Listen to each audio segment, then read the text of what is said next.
Here we go, first down. Viral moment of the week. Let's see what we got. Well, it's been heating up, so we have to talk about Shay Shay's world. All right, Shannon Sharpe is under fire right now. It came out to the public that he was finishing up his deal soon with the Volume and on the verge of $100 million deal, upwards of $100 million deal. But then allegations came out, all right? So it's a 21-year-old woman, I think the age is 20 or 21, accused him, Shannon Sharpe, of rape, abuse, and threats in Nevada civil lawsuit. So she filed a lawsuit April 20th against Shannon Sharpe. And this young lady came out, and this lawsuit was for $50 million. But let's just talk about everything that has been happening with Shannon Sharpe and, your thoughts, and just talk about the facts of what we have seen. Because we don't know the full story. It's still developing, but we have to talk about it. I think I want to start this off with a very serious note. No matter who you are, no matter the age, no matter the race, no matter what the circumstances entail. Mm-hmm. We do not subscribe to any type of sexual assault of any kind. I think what's tough about this is that when you talk about the individual Shannon Sharpe, and this has been a person to me that I can call on as a friend. This is a person to me who I can call as an advisor. And just flat out, this is a person who I look up to. Yeah. You don't expect to have people of his caliber associated with this type of issue. For sure. And I think that's what was, while everybody was taking a step back. And this is a perfect case of facts versus public opinion. Mm-hmm. And everything I say is my honest opinion. Yeah. This is not me taking sides of me insinuating that somebody's guilty or innocent. Correct. By any stretch of the imagination. I hope everything works out. But just the person who, Shannon Sharpe is a person who I hold in high regard. Correct. As a person that it's like, he's on to everybody. To everybody, yeah. So it's like, this is not a joking matter, more so to say like, hold on, what does the facts indicate? We do know that Tony Busby has been on the front line of trying to expose very well-known African-Americans. He was a part of the Deshaun Watson case. He was also a part of, the Diddy lawsuit. He was also a part of the case of Jay-Z. Yeah. So what we know as facts has shown itself and constantly showing itself. Mm-hmm. And I think when you take a step and kind of have your own observation, what doesn't look good, there's multiple things that does not look good. The obvious is the age difference. Yeah. And I'm not insinuating anything. This is still this is my opinion that I have. Right, wrong, or indifferent. And this is not me saying like I'm taking the side of, Shay, because we don't ascribe to anybody in a sexual assault case. Correct. Right? It's just unfortunate that these individuals have to go through this publicly. Correct.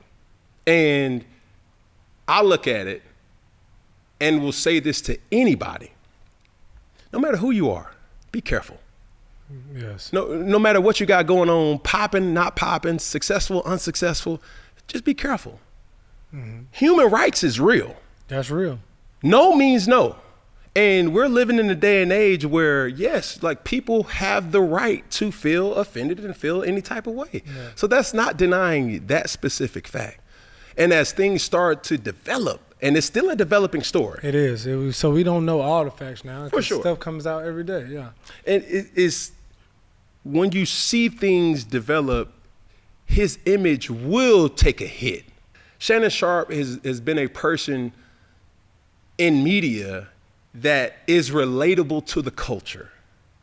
You will hope that he's innocent, but you don't want to be misogynistic to the young lady and to discredit what she feels to be an assault. Yeah. So dare I speak on something that is still a developing story. I just know who Shannon Sharpe is to me. Yeah. And we've tried to not speak on this case as much as possible as it is developing, because I do not want to be biased. Because I owe a service and understanding that, like, when you speak your opinion, it can still come off as a certain type of way. Correct. I heard what Stephen A. Smith spoke about on his platform, and it was masterfully said. We all have somebody we report to, no matter who you are. Exactly. Over this past weekend, I had the opportunity to speak at a Black Effect that was head and led by Charlemagne, a beautiful platform that he curated with his team. And there was something that he said that I'll share with you. Freedom of speech is not free. Everything that you say comes with a price. Everything that you do also comes with a price. And I've learned this in my own right, Peg. Yeah, that's what I want to dive into. But hear me out. And this is why it's so near and dear to me. I had a conversation with Shannon around November, December. Every time he's in Atlanta, he'll stop by the fellowship, have a dinner, and just kick it. And one of the main things that he says, Cam, you got to stop cursing. And I'm like, man, no, bro. Like, no. He said, bro, listen to me. When you playing the corporate game, this ain't you selling yourself, but you got to play by their rules. You gotta ask yourself, does a brand want to align with your moral compass? So when I take a challenge to say, you know what, there's a lot of things that I have to change about myself. And there's people who I take counsel from, the Amari Collins of the world, the R.J. Mathises of the world, the Kristen Myers of the world, the Cecil Newtons of the world, the Jackie Newtons of the world, Kaylin, CJ. Everybody has a way to get through to me when I may be in my own way. Yeah. It's not what you're saying, Cam, it's how you're saying it. Yeah. Shannon also advised me on that. He's like, bro, what I'm doing in Nightcap and what I'm doing with Shay Shay, it's like, bro, you can do it too. So it hits a little different when this is a person who you listen to. This is a person who you are a fan of. Yeah. This is a person who you have aspirations to be as well. Yeah. A football player who's evolved into this media juggernaut, and it's just unfortunate. Yeah. But to this point where we're living in an era where everybody calls themselves, oh, I'm a boss.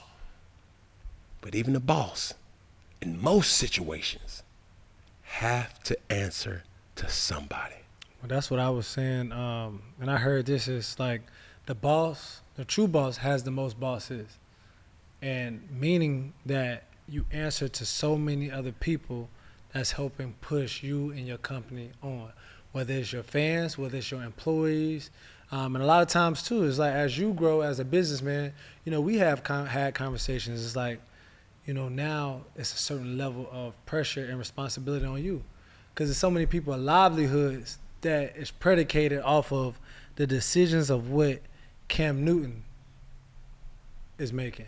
You know what I'm saying? Even on this show, this platform of what we talk about, that's predicating on people's livelihood as they feed their families. And, it's a certain level of weight, but it's good weight that you carry because as we talk, and I know Stephen A. said this, is you have to stay within certain barriers.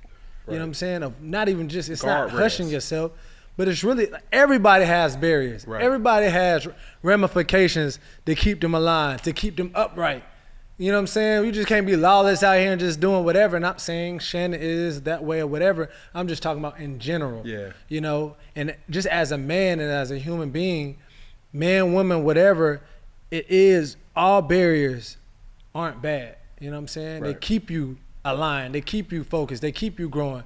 And so, man, that's just my little 2 cents about it, and it's not love, Peggy. Don't love. Not love 2 cents. That's my point about it. In no way, shape, form are we implying that he's right and she's wrong. Correct. But what I am saying is just unfortunate That this is a situation. That period. this is now public ridicule. And we're playing a game of facts versus public opinion. He knows that he's playing a game that has millions, if not billions of dollars as a weight to say, like, oh, I can't unlock this because I have this. Not only with this particular lawsuit that came out, it was another one that. And even outside of the money, just the morals, the morale of just the person. You know what I'm saying? Because money, business is one thing, but just being able to stand out in the public. And like you just said, man, you everybody uncle.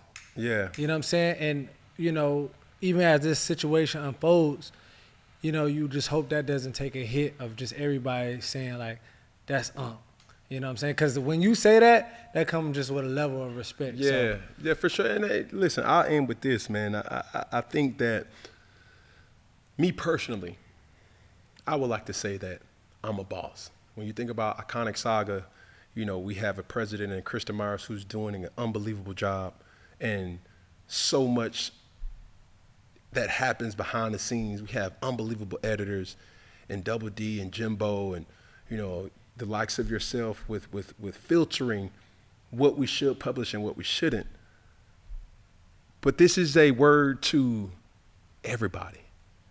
The boss doesn't mean that you just get to recoup all the dividends of what the company is. What I've learned to be true is the boss means that you're the biggest servant. So for the people who have this thought process of, man, I get to do whatever I want to do. How you call yourself boss and you got so many bosses that you report to. Yeah, but that's a flex to some, but that's also ignorance to people too, because we all report to somebody. The greatest of the great, the smallest of the small. And to the words that my father would always say, can be mindful. Because one day you could be on top of the world, and the next day the world can be on top of you.